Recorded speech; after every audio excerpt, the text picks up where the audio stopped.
Hi friends, ఈరోజు market వచ్చేసి మంచి రేంజ్లో ఉంది. కూరగాయలు కూడా మంచి రేట్లో ఉన్నాయన్నమాట. రైతులందరూ ఫుల్ ఖుషి, ఫుల్ హ్యాపీ. ఈరోజు ప్రతి కూరగాయ కూడా కేజీ వచ్చి 40 రూపాయల పైన అమ్ముతాం.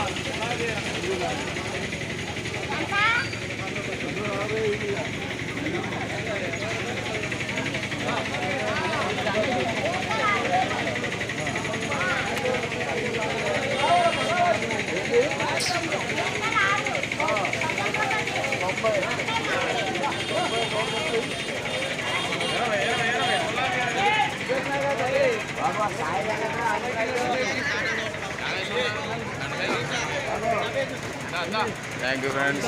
రైతులందరికీ కూడా మంచి ధర రావాలని, అందరూ కూడా మంచి సొమ్ము ఉండాలని కోరుకుంటారు. అందరికీ ఫ్రెండ్స్ థ్యాంక్ యూ. ఆ వీడియో చూస్తున్న ఫ్రెండ్స్ అందరికీ థ్యాంక్ యూ.